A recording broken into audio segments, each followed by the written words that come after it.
Olá, seja muito bem-vindo, seja muito bem-vinda a mais um RLCast, um podcast sem mimimi sobre restaurantes. Meu nome é Juni Ueda e eu sou especialista em restaurantes. Eu sou o Henrique Zanini, eu sou especialista em vendas e marketing. E antes da gente começar, como sempre, você que já acompanha há mais tempo por aqui, sabe que a gente inicia agradecendo ao Aibu, que é nosso parceiro, e faz com que esse podcast seja possível aí para você. O Aibu patrocina aqui, né, e acredita na nossa mensagem, a gente é muito grato por isso. Para você que não sabe, o Aibu é uma plataforma de marketplace que está nas cidades do interior aí do Brasil e ele ajuda restaurantes a vender mais online. Então, se você quer começar a vender ou quer aumentar aí as suas vendas online, aqui na tela tem um QR Code, aqui embaixo na descrição tem um link também que você pode se cadastrar no Aibu aí e começar a fazer vendas online. Juni, o tema de hoje é um tema muito bom, eu gosto bastante de falar sobre isso, que vai ser engenharia do cardápio. Por que todo dono de restaurante deveria saber sobre engenharia do cardápio? Tem muita gente que nunca ouviu falar nessa expressão e tem muita gente que procura, né, justamente por esse termo, engenharia do cardápio, porque parece que é algo assim muito louco, né? Porque geralmente engenharia você já associa com talvez coisa civil e tudo mais, e como projetos. Assim, né? Como que a gente vai aplicar isso para engenharia do cardápio? Então a gente vai falar hoje um pouquinho sobre o que é, desmistificar isso, explicar para as pessoas qual é a forma correta, o que você tem feito aí nos restaurantes e por que eles também deveriam começar a se preocupar com isso. Então vamos pelo começo mesmo. O que é a famosa, né, a tal engenharia do cardápio? É algo muito complexo mesmo? É um bicho de 7 cabeças? É algo que a pessoa tem que se preocupar ou é algo mais tranquilo que dá para ele fazer? É algo complexo, mas ao mesmo tempo simples, né? Engenharia do cardápio nada mais é do que ajustar o cardápio, né, para que ele realmente funcione, né? A gente, quando abre restaurante, empresta o nosso gosto pessoal para o restaurante, faz tudo que a gente gosta de comer no cardápio, né? E ao longo do tempo a gente vai percebendo que os clientes não são igual a nós e começam aí uma divergência sobre o que vende e o que não vende, e aí começa a ficar necessário mexer, né? Geralmente é esse o caminho que eu vejo aí os alunos percorrerem, mas também tem outros fatores, como a concorrência, como momentos de crise, né, que nos forçam a olhar para o nosso cardápio e realmente pensar ele de maneira inteligente. Para não me alongar muito na resposta, para mim, engenharia do cardápio não é nada mais, nada menos do que olhar para o cardápio de maneira inteligente e entender o que ele está dizendo, né? O cardápio em uso, ele dá vários sinais para o dono do restaurante. Eu acho que a engenharia do cardápio é aprender a olhar esses sinais e interpretar eles para poder corrigir. Boa. Para mim, engenharia do cardápio é você ter esse olhar, mas estratégico, pensando em aumentar vendas. Também. Né?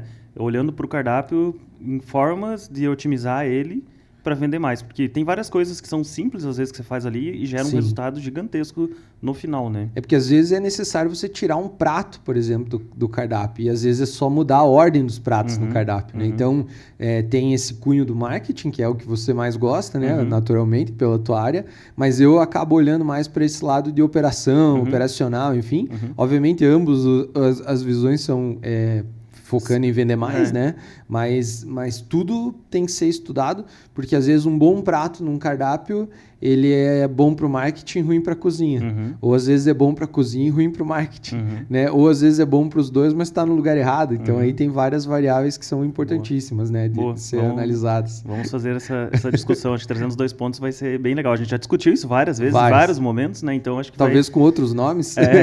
Vai ser muito bom. Então, a gente já explicou que é engenharia do cardápio, né, em 2 visões, que no final elas acabam se complementando e são exatamente iguais.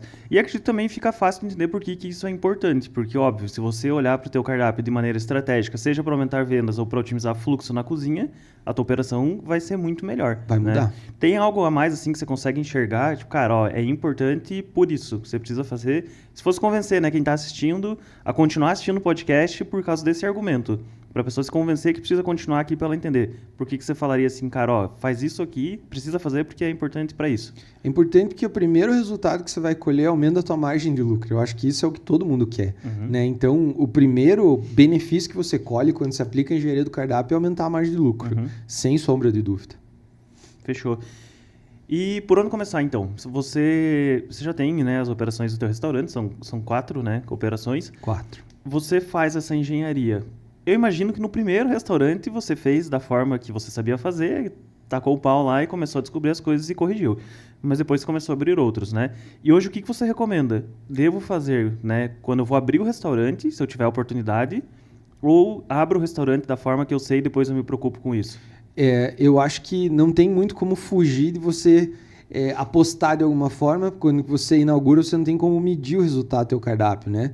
Então, o primeiro objetivo é lançar um teste mesmo, né? Você vai lançar algo, vai fazer uma aposta em pratos que você acredita que vão vender. Eu nunca vi ninguém colocar algo no cardápio que espere não vender, né? Mas eu já vi, por exemplo, nas nossas viagens, não sei se você lembra de um caso de um aluno que falou que inaugurou e o cliente pediu uma limonada suíça que estava no cardápio. Sim. E eles não sabiam nem o que era limonada suíça. Daí ele saiu correndo, foi no mercado comprar. Primeiro que pesquisou no Google. Como é que fazia? E para você ter uma ideia do tamanho da engenharia de cardápio que ele fez, né? Falaram para ele, coloque limonada suíça, ele colocou, botou um preço e depois ele foi se preocupar no dia da inauguração para aprender a fazer a limonada suíça, né? Então, não pode ser desse jeito, obviamente, mas se você colocar coisas que você gosta, sabe fazer, é uma aposta, né? Então, eu acho que é possível, se você tiver expertise ou algum profissional bom, te orientar a dimensionar esse cardápio da melhor maneira, né? Mas o primeiro passo é comece com um cardápio pequeno para você não errar muito, né? Com poucos itens é mais fácil de acertar. E depois de um certo tempo, 3 meses, por aí, compensa já fazer a primeira vez essa análise do cardápio mais detalhada para entender o que funciona e o que não funciona. E aí eu tenho inúmeros exemplos para contar, né? Boa, acho que você já deu um spoiler aí, você falou, né? O primeiro. A gente já vamos partir daí, então. Porque fica muito claro que você falou, né? Primeiro tem um cardápio enxuto. Então, o cardápio enxuto ele é importante por vários motivos. A gente já falou isso em vários podcasts. Sim. Na venda, ele ajuda muito a pessoa não ficar confusa e, né, conseguir escolher ali de forma mais fácil o que ela precisa. Porque quanto mais opção você dá, mais confusa a pessoa fica, menos ela acaba comprando.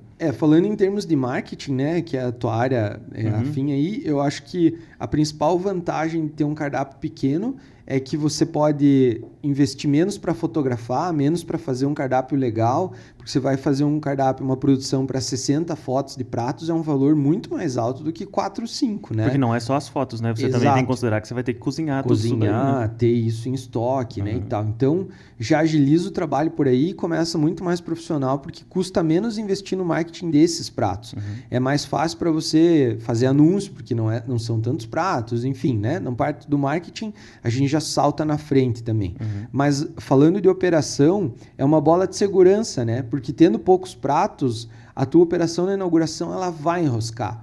Não existe uma operação que inaugure sem enroscar, a menos que você tenha grana para contratar todos os funcionários, chefes com experiência, mas ainda assim eu acho que tem o risco de enroscar no começo, até que todo mundo tenha uma noção do que está sendo feito ali e acostume com a cozinha, com tudo. Então, diminui esse risco porque são menos coisas para pensar, menos estoque para você controlar, né? Menos pratos para executar. Então, isso tudo facilita muito, sem falar que é mais fácil de precificar também, né? Menos itens, também é muito mais fácil de fazer precificação e também depois da análise também, né? Então, são todas essas vantagens e acredito que a gente podia falar 1 hora sobre as vantagens de ter um cardápio enxuto, né? E matar todas as objeções que nossos queridos alunos e espectadores aí mandassem, porque com certeza eu acho que para alguém nos convencer de que é melhor um cardápio muito grande, o argumento ainda não apareceu. E não só argumentos, né? Porque a gente trabalha muito orientado a números, né? Dados e números. Então a gente tem vários números e dados de que um cardápio mais enxuto, ele acaba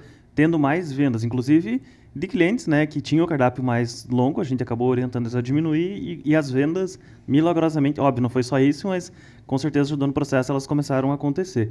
Então fica mais fácil para cozinhar, mais fácil para precificar, mais fácil para o cliente também escolher. E se você está gostando do podcast, deixe um comentário aqui embaixo, não esquece de se inscrever no canal, isso é bem importante para a gente também. E também ter os comentários das pessoas aí ajuda a gente a entender o que vocês querem ouvir aqui no podcast, enfim, ajuda bastante. Então não esquece de fazer isso. Continuando aqui, Junte, nessa parte de reestruturação do cardápio, porque assim, a gente falou muito de quem está começando. Talvez se o cara está começando, a gente já começa os mimimi, né? O podcast tem mimimi, cara, mas para ele é fácil, ele está começando, então... Hoje eu também teria essa mesma cabeça de fazer isso, que eu também errei e tal. Mas pro cara que tá já há mais tempo, né? Eu sei que existe uma ferramenta que você usa lá no restaurante que ela serve para várias coisas, mas principalmente para isso, para enxugar o cardápio. Sim. Né? É isso? Qual que é essa ferramenta? Como que você usa? Chama Matriz BCG, né? É uma ferramenta que foi inventada lá nos anos 60, salvo engano. Depois tem que dar uma pesquisada para lembrar a exata depois já data. vou pesquisar lá. Produção, faz favor. Mas, se não me engano, nos anos 70, ela foi inventada no varejo, né, para entender quais eram os produtos que deveriam estar expostos em determinados lugares da loja, quais valiam a pena ou não, porque eles é diferente do ranking de vendas, né? O ranking de vendas considera os mais vendidos e os menos vendidos, e a matriz BCG considera as maiores margens de lucro, né? Uhum. Então é diferente, né? Lucro em dinheiro, não um percentual. Então você consegue ter uma visão muito mais apurada dos pratos que valem a pena ou não. Lá, a matriz BCG... Nos anos quando 70. é que foi? Nos anos 70, 1970. É isso aí. Errei. E lá nos anos 70, então, eles inventaram, né? Não fui eu que inventei essa ferramenta, eu só adaptei para o uso no restaurante.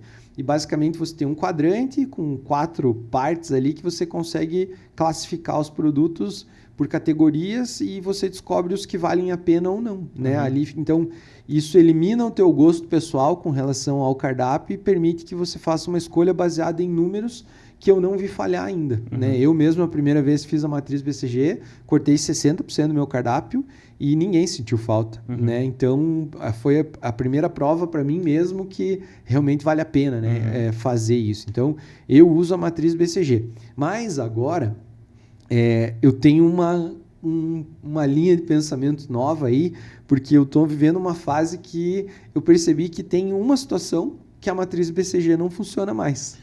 Antes de você falar isso daí... Essa é nova, antecipar. Eu acho que eu vou pedir pro Jeff, se ele conseguir de novo colocar na TV, pra gente explicar a matriz BCG para quem está assistindo de uma forma bem fácil para eles entenderem. Porque você falou quadrante, talvez ficou um pouco confuso. É uma matriz... Aqui, ó, é importante a gente falar que às vezes, alguns lugares, né, você vai acabar encontrando... Pode abrir essa daí, Jeff. Você vai acabar encontrando nomes diferentes. Então... A nossa mesmo, ela tá numa ordem diferente aqui também, né? Mas já vai dar para ter uma base boa.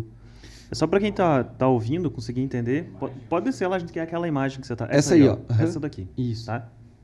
Então, um quadrante, quando a gente falou, é isso aqui, porque ele é separado em 4 partes, né? E cada lugar aqui vai ter o seu produto com os seus números, né? Esses números, então, eles são os números de vendas? É baseado na popularidade. A nossa, né? Porque tem várias versões, a nossa foi adaptada. Então, nós pegamos esse conceito e dividimos entre popularidade e rentabilidade. Então, quanto mais para cima dos quadros aqui, mais para a direita, né? Mais popular ela é. E quanto mais para a direita, mais rentável ela é, né? Então é fácil. Se ela tiver para cima e para a direita, no nosso caso a estrela fica aqui, né? A gente fez uma interpretação diferente. Mas basicamente a nossa é dividida entre estrela, burro de carga, dúvidas e os abacaxis, né? Que as estrelas são os produtos que mais valem a pena para o restaurante. O burro de carga são aqueles que vendem muito e não dão dinheiro para você. São os que pagam custo fixo. Isso, né? As dúvidas ali são os que eles têm uma margem boa, mas eles não vendem, então tem que entender se é preço, se é o produto em si. E os abacaxis são os que tem que cortar fora mesmo, não funciona para nada. Não geralmente onde está a maioria, né? Não vende e não tem margem. Geralmente quem faz o cardápio primeirão lá, aquele nas apostas, descobre que boa parte do cardápio cai ali, né? E vai lá 5% do cardápio para as estrelas, 6%, né? Olha lá, dependendo muito da mão do cara.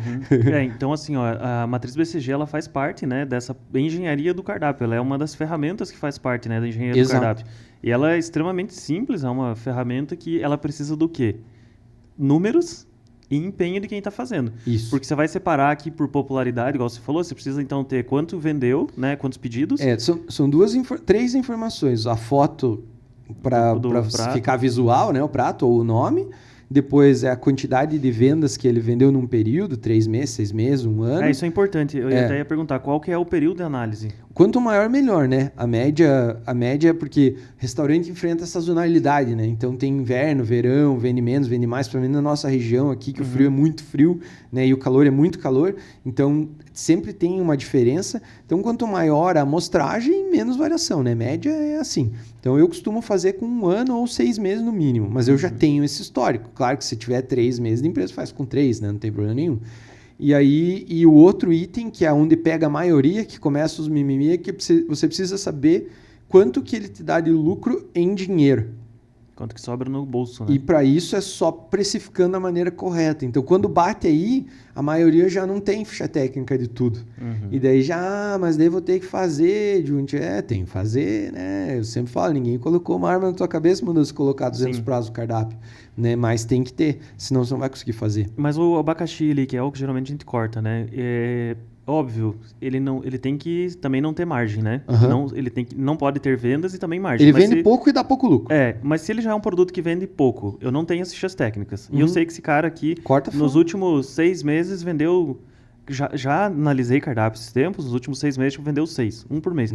E o dono do restaurante, cara, ficava bravo. Não, mas isso daqui o fulano de tal pediu, ele sempre pede. Mas ele tá fazendo pra alguém, né? Pro melhor amigo, pra tia do sobrinho, aquela...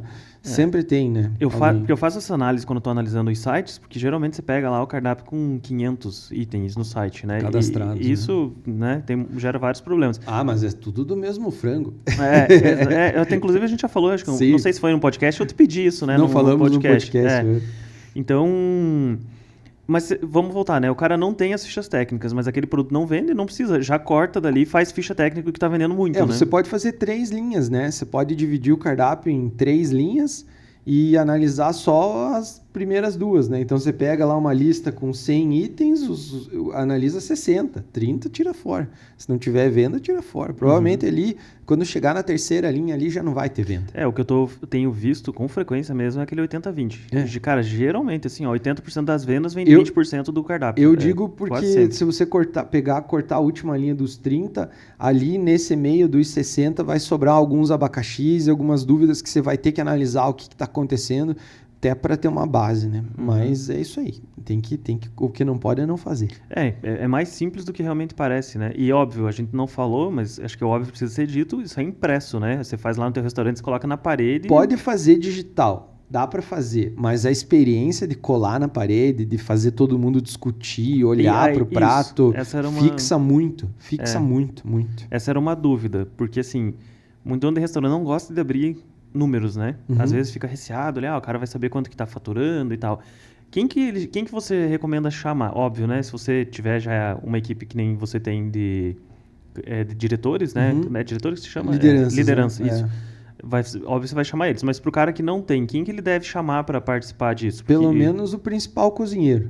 Ele, o principal cozinheiro, no mínimo, né? Se tiver outro sócio também, precisa ter. Eu colocaria um responsável do salão, o principal cozinheiro ou 2, e mais o dono da empresa, se for uma pequena, né? Que é uma oportunidade para você já começar a observar os líderes. Começar a ver, para fazer eles entenderem o jogo, né? Porque se eles não trabalharem direito entendendo o porquê daquilo, não funciona, né? Não adianta. Isso eu tenho isso me surgiu agora, tá? Porque é bem comum também, tá? E às vezes a gente não fala. Se eu sou casado e a minha esposa, ela não é minha sócia no restaurante. O restaurante é meu, mas é óbvio que a minha esposa, o que acontece ali diz respeito a ela. Ela deve participar dessas decisões também, porque... Por que eu estou pedindo isso? Porque às vezes o restaurante está indo mal e em casa também está indo mal, porque começa a gerar atrito, briga, e a mulher, né? A mulher é muito mais fácil de perceber que, tipo, cara, o problema tá aqui. E vice-versa também. Às vezes a mulher é a dona, né? Se ela deve chamar o marido, você acha que vale a pena chamar pessoas externas para participar desse tipo de ação? Porque eu sei que a matriz BCG ela é muito importante e ela vai dar um impacto gigantesco no restaurante, no resultado que o restaurante vai ter. Então, essas decisões mais importantes, você acha que vale a pena envolver ou não? Eu acho que se o cônjuge tem uma opinião ativa dentro da empresa, sim. Caso contrário, não. Né? O que eu digo, uma opinião realmente de fora, mas que não seja só para criticar, né? Que realmente esteja fazendo um trabalho profissional, eu não vejo problema, mas tem que cuidar. Porque eu já vi também pessoas que, já nos alunos aí, né? Casais que, por exemplo, a esposa não quer mais que o marido fique trabalhando à noite. Daí se traz para uma análise dessa, ela vai pôr defeito em tudo, né? Então, mas como a matriz é protegida por números, é mais fácil de se proteger do gosto pessoal, né? Então... Tem isso também, né? Mas ajuda de várias maneiras. Eu faço a minha participar, né? Ela me ajuda na gestão dos restaurantes, não atua como eu, né? Diretamente, mas sempre que pode estar por perto e ela participa. É assunto para se refletir, né? Sim. Então, voltando, tá? Imprime, chama as pessoas, coloca na parede, faz. É uma dinâmica muito legal, né? Às vezes que você faz lá no restaurante gera muita discussão, descobertas, né? E as pessoas... Elas saem também dessas reuniões mais motivadas E junto, a gente falou muito aquela vez da porta da igreja, né? Sim. Então, ao olhar para a porta da igreja, porque isso aqui é uma das portas da igreja, com certeza, né? Sim. Inclusive, a gente está vivendo agora uma fase, de novo, né, de descoberta, analisando a matriz BCG, só que em 10 anos de Maimuc a gente percebeu que agora a matriz BCG não funciona mais, cara, para esse momento que a gente está vivendo. E isso, com certeza, vai ter que ir para a mentoria, né, porque realmente chega um ponto que a matriz BCG não é a ferramenta. Porque o que acontece? Você faz ela, tira 60% do cardápio na primeira vez. Faz de novo, você já não erra mais tanto. Faz de novo, você já não erra mais tanto. E aquilo vai ficando refinado. Só que ao longo do tempo, se você olha só para a matriz BCG, você não atualiza o teu cardápio. Entendeu? Então, a gente chegou numa fase que a gente entendeu que esse ano, 2024, o Maimuc não vai completar 10 anos, né? Então, a gente percebeu que o que nos trouxe até aqui, nesses 10 anos, não é o que vai nos levar para os próximos 10. Né? E isso envolve uma série de questões, né? Eu não sei se já posso falar sobre isso, se você acha que cabe aqui. Pode, eu só quero fazer um parênteses, tá? Eu até vou olhar para lá. O que o Juni está falando agora, ele vai começar a falar, ele está falando de um restaurante que tem uma operação multimilionária, né? São milhões por ano. Para você que ainda não tem, não leva em consideração, talvez não é o momento para se levar em consideração, porque isso que ele falou assim, a matriz BCG não funciona mais. Não funciona mais para a operação dele, que já está muito na frente, que já fez isso várias vezes. Mas né? tem alguns casos que talvez funcionem para esse começo também. É um assunto delicado para se debater aqui, sabe? Porque, por exemplo, cara, você faz uma matriz BCG num restaurante que já fatura bem, é exponencial o crescimento. Agora, se o cara montou o restaurante e não tem cliente, às vezes a matriz não vai resolver, entendeu? Porque a matriz ela é boa para identificar os produtos que dão certo. Sim. Só que se não vem ninguém no restaurante do cara, pode ser que tá tudo errado, entendeu? Então, esse caso de quem não tem ninguém, inaugurei um trailer lá de lanches, cara, vem 3 pessoas por noite, 4 pessoas por noite. Infelizmente acontece, a gente sabe que acontece. Sim. Para esse cara, a matriz não vai funcionar, porque ele não tem amostragem para conseguir... Não tem volume, né? Não tem volume para conseguir fazer um julgamento. Pode ser que o problema dele seja marketing ou que ele errou em tudo, né? O produto não é bom, né? Então, tem esses dois lados. No meu caso, agora que a gente está vivendo isso, é assim... E vai, óbvio, a maioria dos casos vão cair nisso que você falou, né? Mas a gente percebeu que depois de várias matrizes BCG, mais ou menos umas... Vamos lá, 2 por ano, 8 anos, 16 no mínimo, né? A gente refinou tanto o nosso cardápio que praticamente os pratos não mudam mais de lugar. São poucos pratos que caem ali para corte. Ele né? cai em burro de carga quando o preço de algum ingrediente aumenta. Que a gente errou ali e tal, eles mudam de lugar em cima. Mas dificilmente algum cai muito em vendas, né? Então a gente cresceu, estabilizou, né? Nesse meio tempo, o que aconteceu? Cara, a gente mora em Caçador, Santa Catarina, né? A matriz é aqui. É uma cidade, para quem não sabe, Caçador é uma cidade com 90 mil habitantes, mais ou menos. Imagino eu agora, uns 80 100. E poucos, dá para considerar uns 90. Que quando o Maimuc abriu 10 anos atrás, tinha pouquíssimas operações voltadas para a culinária oriental. Quando a gente inaugurou, houve um movimento do mercado e a maioria acabou fechando, então a gente correu sozinho por um bom tempo aqui.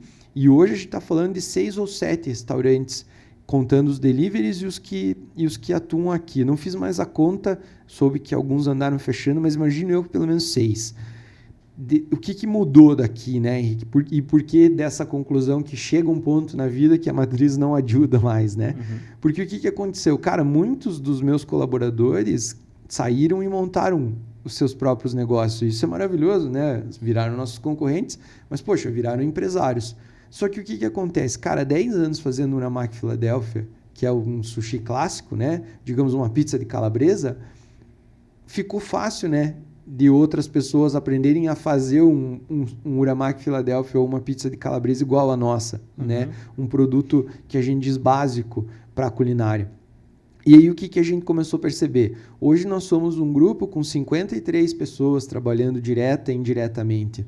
É impossível para a gente concorrer com uma pessoa que trabalha sozinha na casa dela, fazendo um Uramaki Filadélfia muito parecido com o nosso custo fixo de 4 lojas, 50 e poucas pessoas, né? É uma carga tributária muito maior. Isso faz com que, comparando o produto, não seja competitivo o nosso preço, né? Então, mas é do Maimuki, ok. Mas é melhor? Pode ser, mas é muito próximo, né? É muito próximo. Se você olhar a foto, você vai ver que é muito próximo.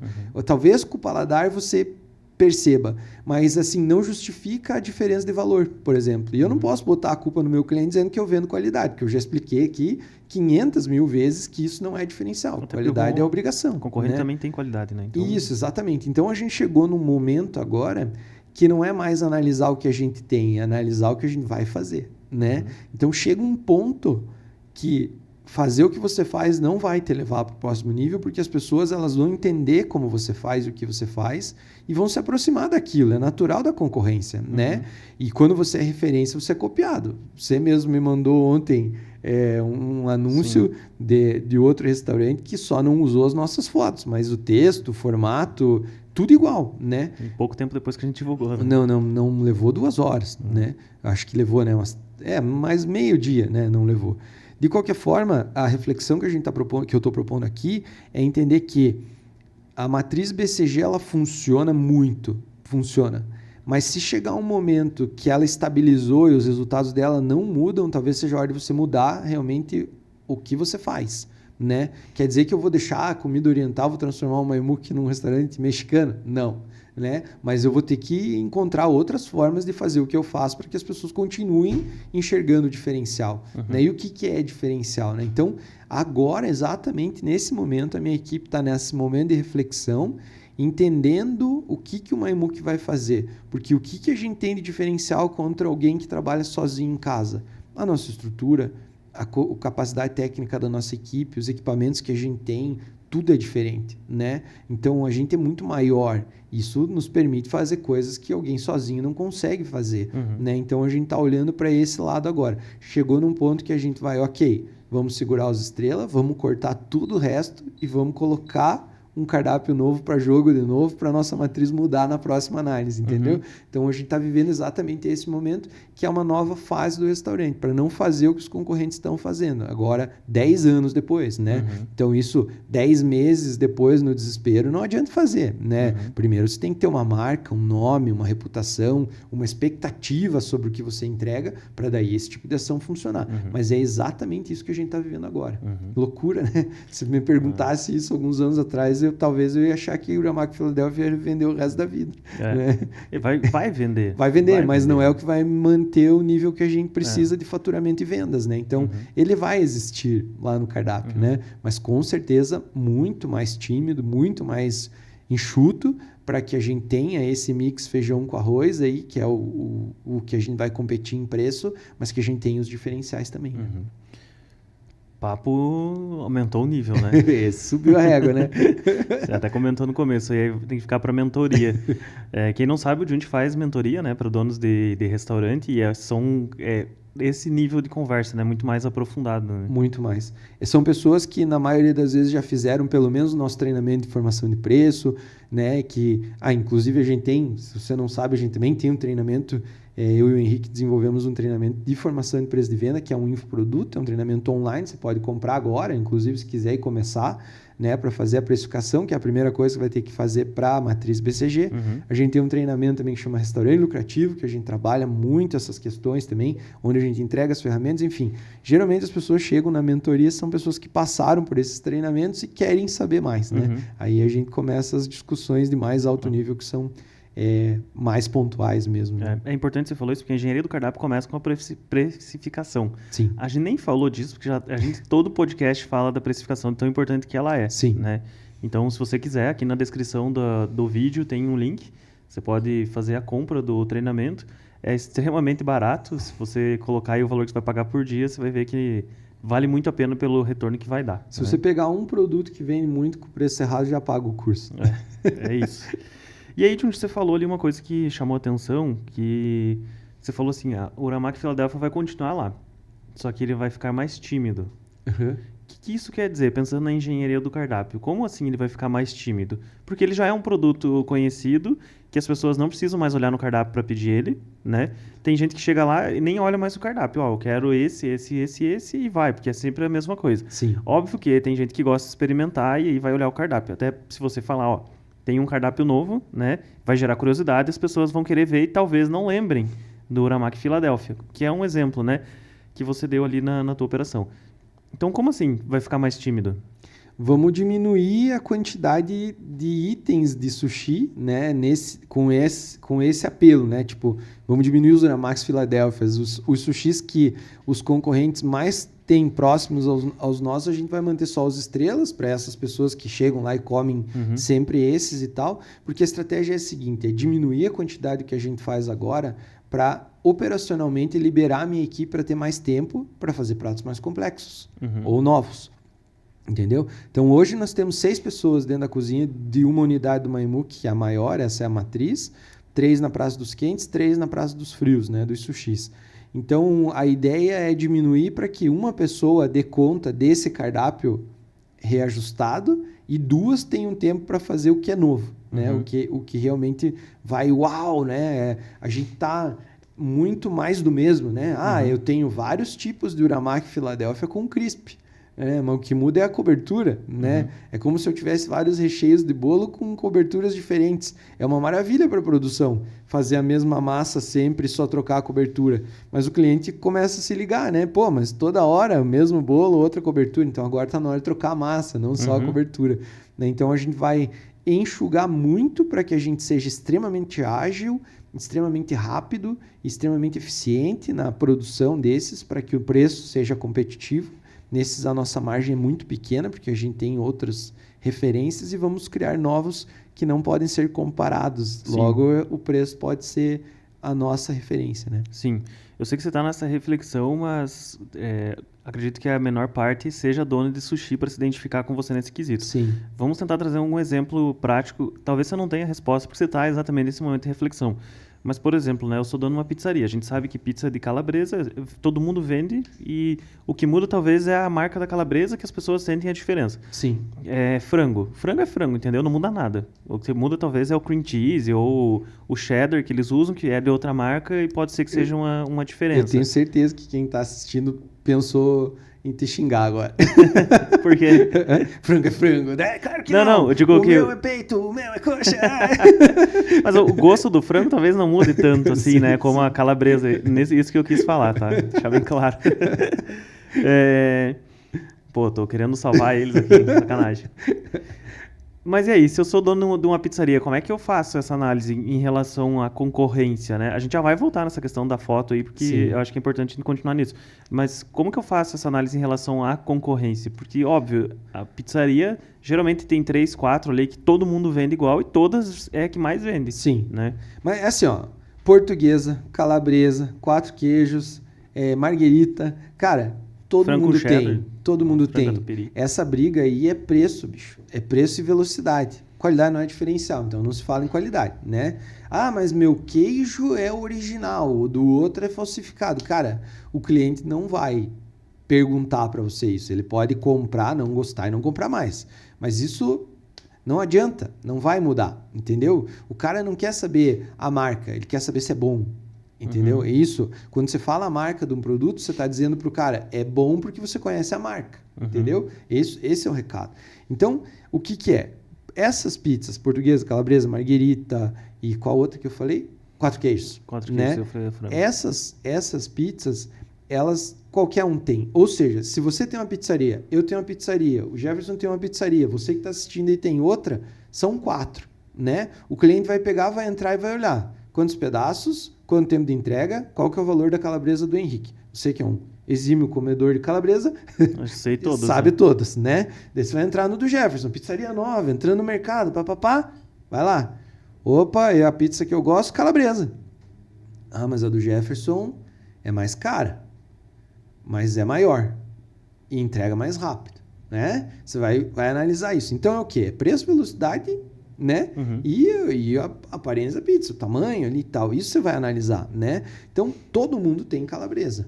Agora, se você tem uma calabresa com alho negro, com queijo especial não sei da onde na borda, com uma massa de fermentação longa, é diferenciação, entendeu?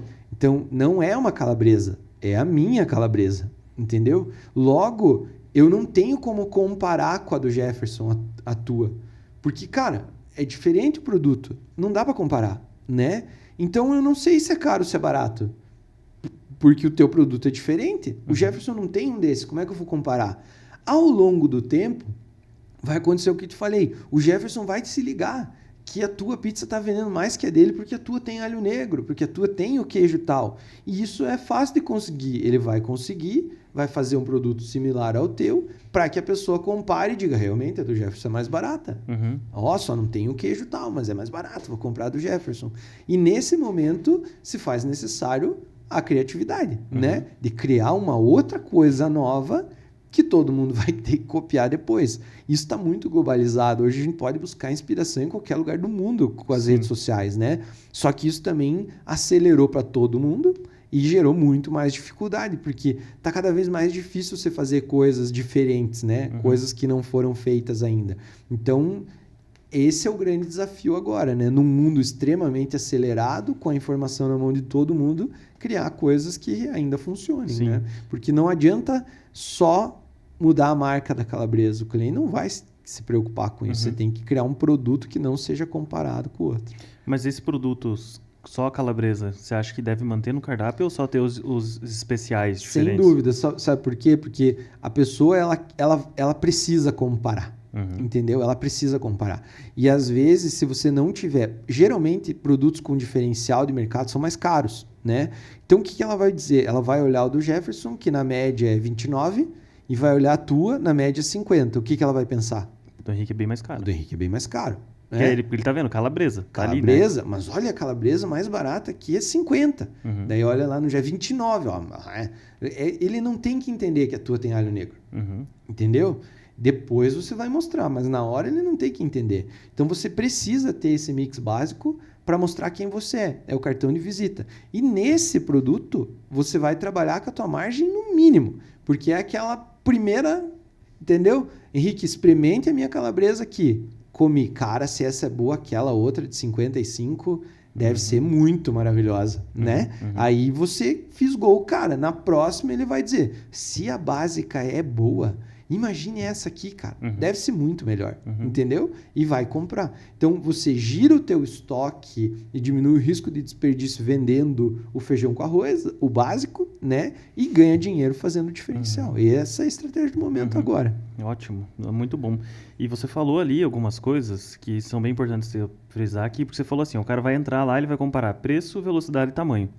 Mas vamos supor que a minha seja exatamente igual à do Jefferson, só que um pouco mais cara. Sim. Mas eu tenho o mesmo tempo de entrega, porque os donos de restaurante, a gente tá falando de delivery agora, né?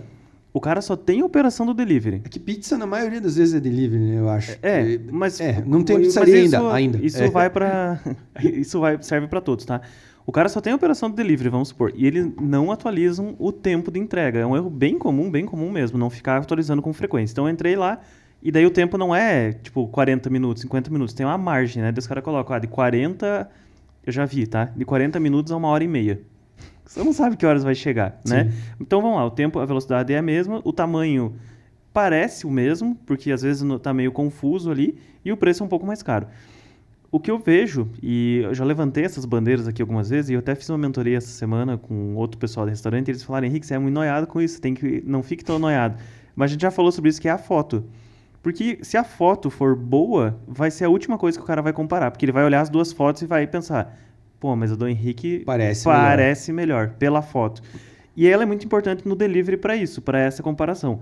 Agora, no cardápio físico, o que acontece? Porque o cara tá ali, né?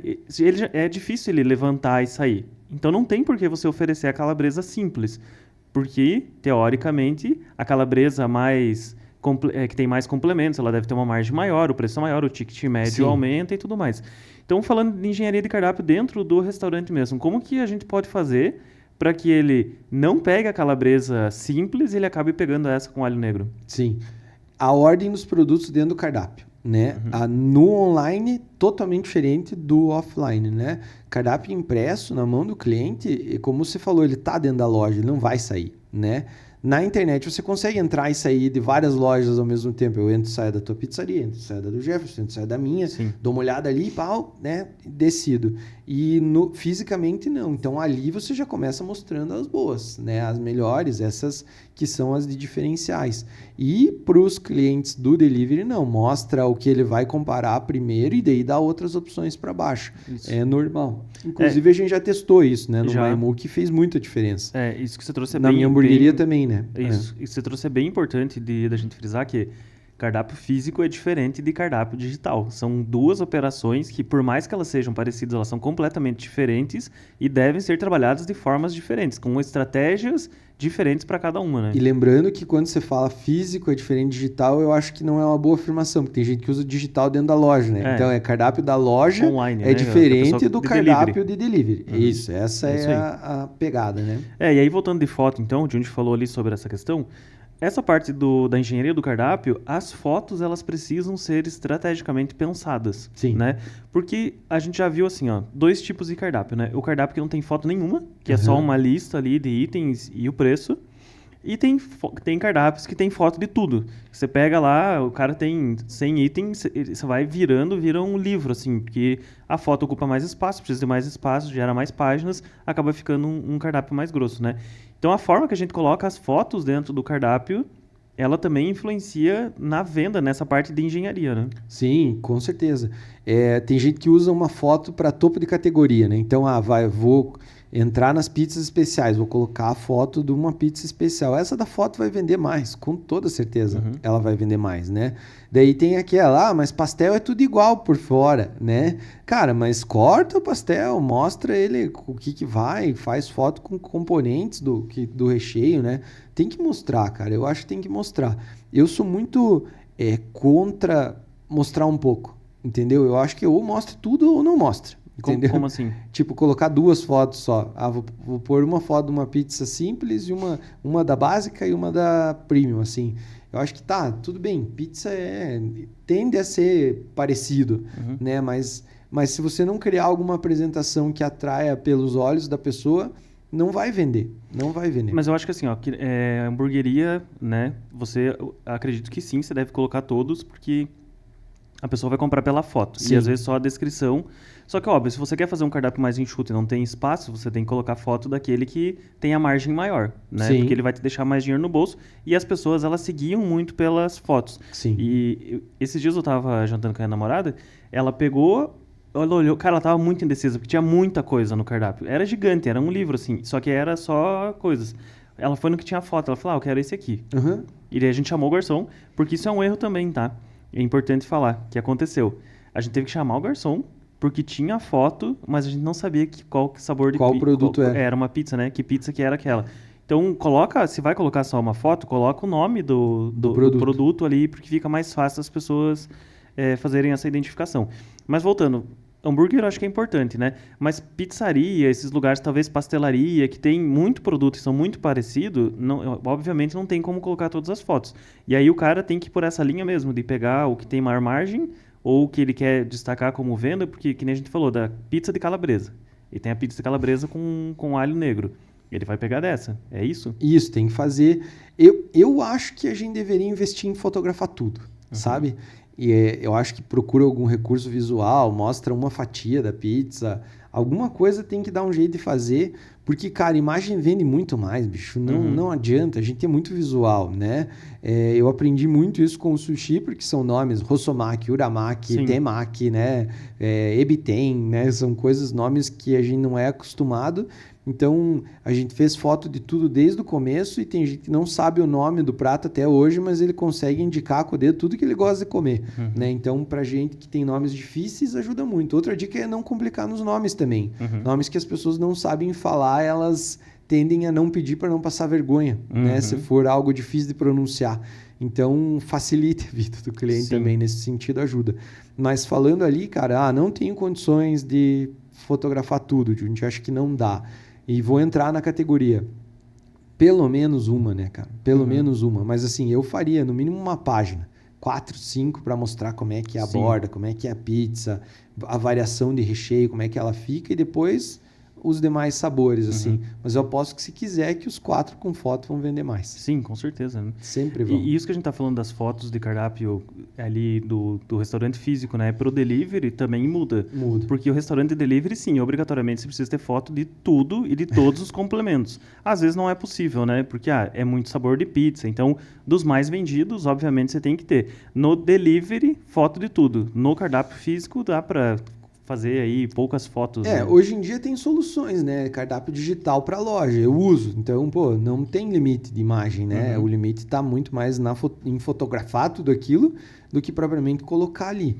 Então, mas eu sou um grande defensor que, de alguma forma, o cara tem que dar um jeito, sabe? O máximo de fotos possível. Mas aqui assim. no restaurante físico, assim, você não acha que também acaba causando muita confusão ter muita foto? Porque, às vezes, a foto, a gente sabe que ela vende. Então, como ela vende, às vezes você dá muito estímulo visual para a pessoa, acaba deixando ela confusa ali, ela pode acabar levando certo mais de tempo para fazer o pedido. Mas aí é o tamanho do cardápio o problema, não é a foto. Você entendeu o meu argumento aqui? Sim. Cara, 500 fotos, eu concordo, cara, é muita foto, né? Mas o problema não é a imagem, o problema é ter 500 produtos, cara. O cardápio que tá errado, não é ter foto. Pronto, entendeu? A gente conseguiu onde eu queria chegar. É isso aí, entendeu? É isso. Esse é o lance. Eu acho que tem que ter foto de tudo. Se tem muita foto para você, não consegue imprimir porque vai ficar uma bíblia, o problema é o tamanho do cardápio, não a foto. Aí entendeu? volta lá do que a gente começou no começo. Voltamos lá onde a gente começou, entendeu? É exatamente isso. A foto é boa. Porque, cara, veja, você cozinha pouco, por exemplo, né? E daí eu escrevo lá, pizza de milho, queijo e bacon. Olha, cara, o mar de possibilidades que dá uma pizza dessa na cabeça de alguém que não conhece da pizza. Porque o bacon ele pode vir em tira, ele pode vir em cubo, ele pode vir triturado, ele pode vir assado, ele pode... Olha, só o bacon. O milho pode ser milho de latinha cozido, pode ser um milho com cebola misturado, jogado por cima. Quantas variações de queijo, formato de corte, pode ser queijo ralado, queijo fatia, entendeu? Cara, daí você com muita fome, imagina uma pizza com o milho daquele que tiraram da espiga fresquinho, com bacon fatiado e um monte de queijo ralado. Daí chega uma pizza com queijo fatiado, 3 tiras de bacon, que nem essas pizzas de caixinha que a gente compra no supermercado. Você vai se alegrar ou vai se frustrar? Vai se frustrar, né? Por quê? Porque você imaginou uma coisa e recebeu outra, cara. Se tá na foto, tá ali, entendeu? O cara vai ver, ele vai ter a oportunidade de dizer, cara, eu não gosto de bacon em cubos, vou pular, entendeu? Então, e toma muito tempo do garçom, porque daí você não entende, você tá ligado e quer saber. Daí pergunta pro garçom, o garçom novatão lá, e aí, meu, o bacon em cubos? Pera aí, não sei. Vai lá na cozinha. Ô, o cliente quer saber se o bacon é em cubo. Não, é fatia. Beleza. Chegou na mesa, o cara já tem mais 3. Entendeu? E o molho? E não sei o quê. O cara vai, fica indo e voltando que nem um bobo, desanima todo mundo, cara. Já deixou de vender. Entendeu? Não adianta. O problema, então, vamos repetir, não é a foto, é o tamanho do cardápio. Né? É o tamanho do cardápio. Isso que você falou é raro, mas acontece sempre. Ontem, por exemplo, a gente foi no festival e tinha, óbvio, né? Era outro modelo e tudo mais, não cabe aqui, mas só para ver como é real mesmo. Tinha uma pizza lá que vinha com um pinhão. E aqui na nossa região, o pinhão é típico, né? Sim. E é dessa época mesmo. E a gente ficou curioso, mas como assim é que pinhão? vai vir, né? Será que vai vir inteiro? Será que vai vir triturado? Entendeu? Rolou essa discussão, porque era um ingrediente ali que era diferente, né? E, óbvio, a gente comentou, então sempre acontece, com certeza, né? E nesse modelo que você estava ontem no evento, por exemplo, vinha o prato de qualquer jeito. Então a expectativa era entender como viria. Isso. Né? Agora, se você estivesse escolhendo, talvez isso fosse uma objeção para você comprar. Sim. Puxa, mas se vir inteiro, eu acho que não vai ficar nada a ver. Mas se viesse triturado, eu compraria. E, às vezes o garçom não está ligado e diz, escolha outra aí, porque senão vai demorar muito. Né? Que o tempo é fundamental. Sim. Né? Então, hoje em dia, se demorar muito para explicar, né? A gente faz vídeo. Se nós não conseguir mostrar em 3 segundos o que a gente vai fazer, acabou. O cara não fica mais, né? É comprovado. 3 segundos, cara. Tá louco. Não dá tempo de ficar quieto e pensar no que você vai falar. Já vai pro próximo. Já vai pro próximo. Então, tem que estar ligado nisso. Tem que estar ligado. Faz muita diferença. Muita diferença mesmo. Continuando, então, sobre essa parte de engenharia, então a gente falou primeiro, né? A pessoa precisa reestruturar o cardápio, olhando para o que mais vende, enxugando ele, deixando mais enxuto, porque isso vai te dar mais margem para fazer fotos, por exemplo, de todos os produtos. Sim. Mas ainda dentro do cardápio tem mais coisas, né? E você também já deu um spoiler ali, falou a questão do título, de ter nomes que sejam fáceis das pessoas pedirem. Um dos exemplos que você falou foi justamente esse, né? Se a pessoa não sabe falar, ela dificilmente vai pedir, porque ela vai ter vergonha de, às vezes, chamar o garçom, se não for um cardápio digital, né? Sim. Vai chamar o garçom ali para pedir. O que mais que a gente pode, pensando em título mesmo, né? Trazer, assim, de solução, olhando para essa parte de engenharia do cardápio? Porque a parte de engenharia, de novo, é a parte estratégica Sim. da coisa, né? Cara, eu acho que assim, ó, duas coisas que eu aprendi. Primeiro, nome bonito não vende, dificulta, né? Então, assim, tem gente que faz aqueles cardápios temáticos lá, né? Daí o nome da pizza é Cadillac, né? Daí tá escrito no texto lá, Cadillac, porque ele tem um restaurante inspirado em carros. O nome Cadillac tá gigante, mas para descobrir o que tem na pizza é letra pequena embaixo. Dificulta, cara. Dificulta muito, né? O cara tem que buscar a informação. Por exemplo, na hamburgueria lá, né? Os nossos nomes já explicam o produto, né? É X salada, X bacon, X, né? Todos têm uma breve descrição do que ele vai encontrar ali no lanche. Então ajuda muito no processo de decisão. Nesse mundo que a gente vive hoje, que as pessoas cada vez leem menos, se você mostra a foto e o nome, compra, né? Pode ver. Você vai lá na hamburgueria fazer pedido, aparece a foto do hambúrguer desse tamanho na tua cara, o nome e o preço. E se você não entender com aquilo, tem a descrição embaixo lá para você ler. Mas primeiro a gente esfrega na tua cara a imagem, né? Aí o cara só olha e fala, não sei o que tem dentro, mas eu quero esse aí, né? Então, pô, facilita muito. No restaurante japonês, difícil, né? Como é que você vai, né? Então tem os nomes tradicionais que a gente usa, mas daí o que acontece? A pessoa não precisa falar o nome, ela clica, põe no carrinho e compra. Acaba esse constrangimento, né? Então, com certeza... Mas antigamente que você não tinha, você também tinha as fotos, né? Eu tinha as fotos e daí o garçom chegava, dificilmente a pessoa falava. Dizia, eu quero 2 desse, 1 desse, 3 desse. Era assim, né? Dificilmente fala nome, né? Tirando os clássicos. Mas a dica, cara, mais valiosa de todas que eu tenho para dar é que gaste tempo e criatividade em nomes de produtos que são criações tuas. Entendeu? Por exemplo, a maior acertada que eu dei na vida foi colocar o nome do sushi que mais vende há 10 anos no meu restaurante com o nome do restaurante, chama Hot Maimuki, né? Então, as pessoas copiam esse sushi e os meus clientes dizem para ela, igual o Hot Maimuki.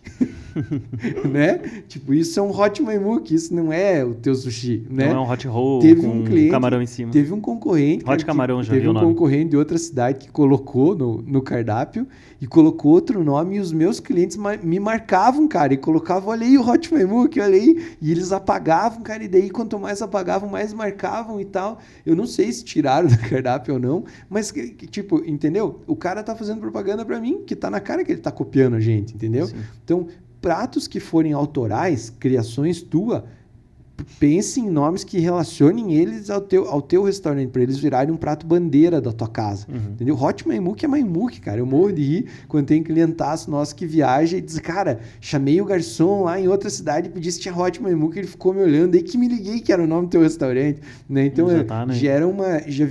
virou... associou o produto, né, ao que ele quer comer, aquele nome ficou tão natural que ele não se liga que é o nome do restaurante.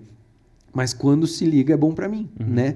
Então, nesse caso, eu acho que vale a pena gastar tempo com o nome. Agora, pizza de calabresa vai ser sempre pizza de calabresa. Não adianta você dar um nome Al Capone para pizza, que ela não vai vender mais por causa disso, entendeu? Agora, se você criou uma pizza de calabresa autoral, com alguma característica só tua, nessa vale a pena colocar calabresa Al Capone. Né?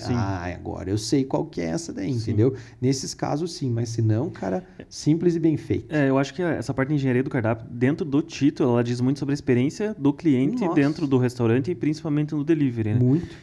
Eu odeio quando eu entro pra pedir e tá lá, igual você falou, pizza Cadillac. Aí você fica, o que é a pizza Cadillac? Sem foto Sem ainda. foto, não. Começa por aí, né? Se tem a foto, pelo menos você olha e você imagina, né? A gente já vai falar da descrição, mas vamos pegar aqui dos casos assim extremos que acontece com muita frequência, principalmente em aplicativos de marketplace, por exemplo, o iBoo, ou às vezes no site próprio. Agora falando de delivery, né?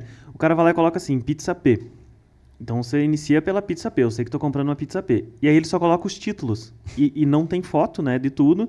Então, cara, eu não sei o que é uma pizza Cadillac. Aí lá fora ele coloca separado a pizza Cadillac com os ingredientes e tal. E eu consigo daí sim entender o que é. Então, esse vai e vem acaba fazendo que as pessoas deixem de pedir, né? Desmotivem, né? Com certeza. Exatamente. Então, essa questão do nome temático é bem importante. Acho que você trouxe o ponto principal, né? Que é realmente batizar pelo menos um, né? E assim, eu fico com uma dúvida. Por exemplo, lá na Vaca Amarela, né? O que mais vende não é a vaca amarela, é o bacon. É o bacon. Lá.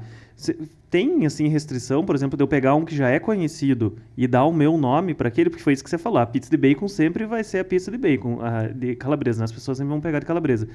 Você acha que tem impacto eu pegar um que já vende muito globalmente, né? Que as pessoas já conhecem e dar o meu nome para ele? Nenhum.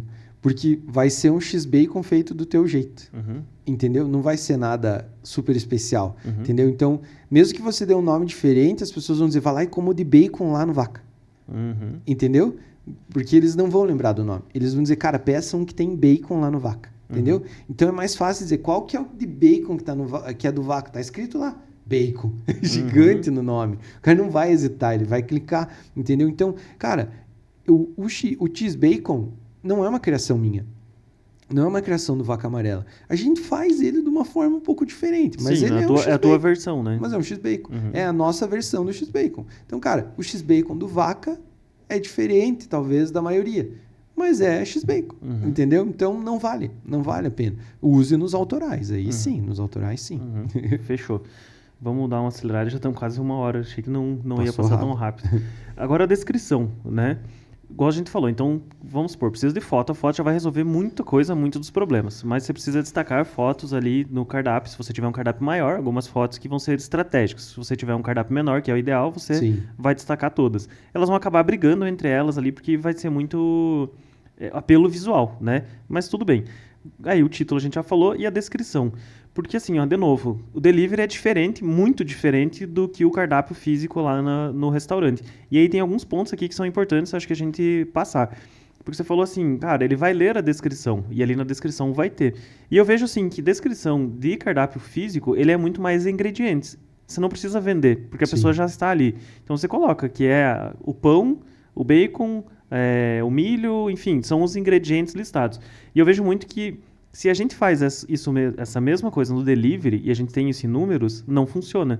Porque as pessoas precisam ser convencidas. Sim. E a descrição ela ajuda muito a vender e complementar a foto, né? E aí o que eu tenho visto que a gente tem feito, que funciona muito bem, é colocar adjetivos na descrição para deixar ela mais saborosa e intrigante, principalmente no começo, porque a descrição, igual no vídeo, nos 3 primeiros segundos, a descrição também. Os primeiros 100 caracteres, eles são mais importantes porque vai determinar se a pessoa vai clicar para abrir o prato ali, a foto dele, para colocar no carrinho ou não.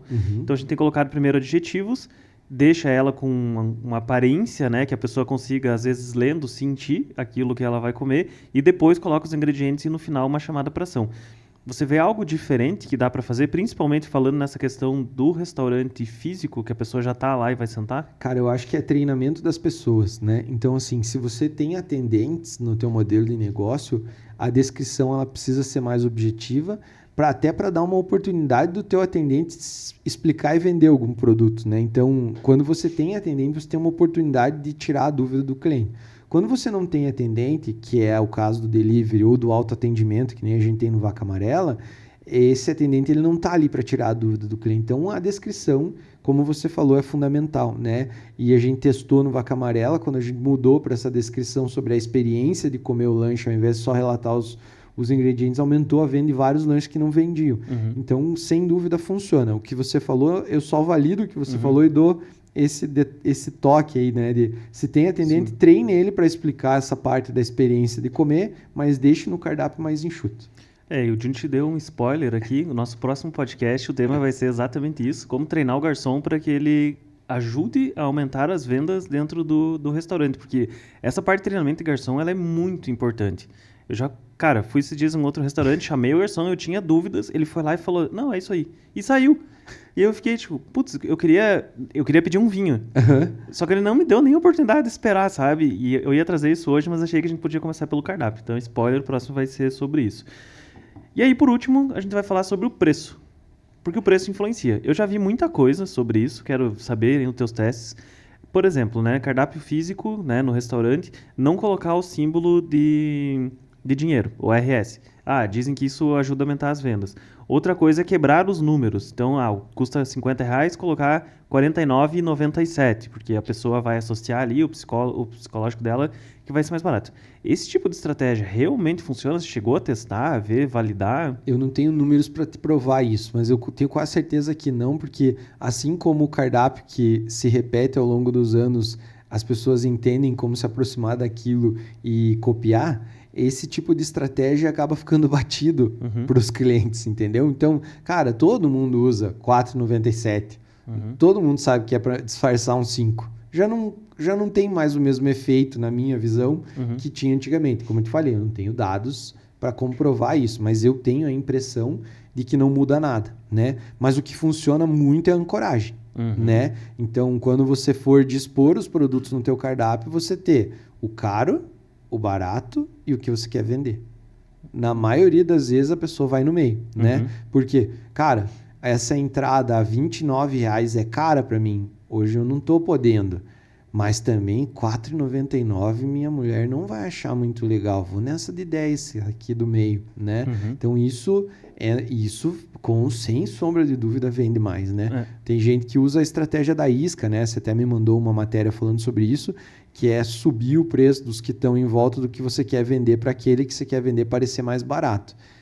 Eu não acho que esse negócio de parecer mais barato funciona, né? Porque se a régua estiver muito alta, se for caro, o cara vai saber que é caro.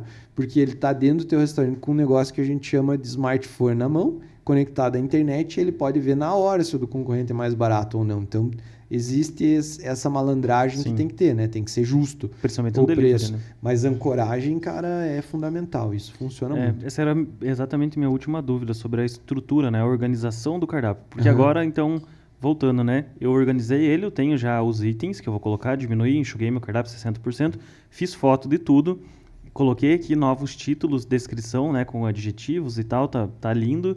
Precifiquei corretamente, então eu sei que eu tenho o preço certo. Como é que eu monto isso? Pensando, né, ordem alfabética, ordem de preço, nessa estrutura que você sugeriu, mas você falou de 3, né, produtos. Sim. Mas e se for, sei lá, 20, 30 produtos? Vai acabar que não vai ficar só nesses 3, né? Cardápio presencial, né, independente dele ser digital ou impresso, atendimento no salão, né? Você tem que ordenar o cardápio pela experiência que você quer que teu cliente tenha. Então, sentou, o que ele deveria pedir primeiro aqui? Bebida. Então, no meu caso, está lá, drinks, vinhos e bebidas.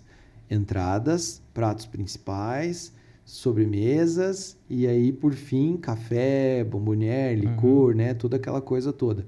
Porque eu estou dizendo para ele qual que é o passo a passo que ele deve seguir no meu restaurante para ter a experiência completa, sem dizer. Sim, primeiro, então, a organização de categorias. Categorias, né? Então, assim, no cardápio presencial, você diz para o cliente a experiência que você quer que ele tenha. Comece por aqui e termine aqui, né? Ele pode escolher se quer pular alguma etapa ou não, mas ele tá lá para você fazer essa chegada, dizer, vamos pelas bebidas, agora tem essa entrada aqui que é a mais vendida da casa, não vamos antecipar o próximo podcast aí, mas basicamente é isso. No cardápio presencial, você trabalha a experiência.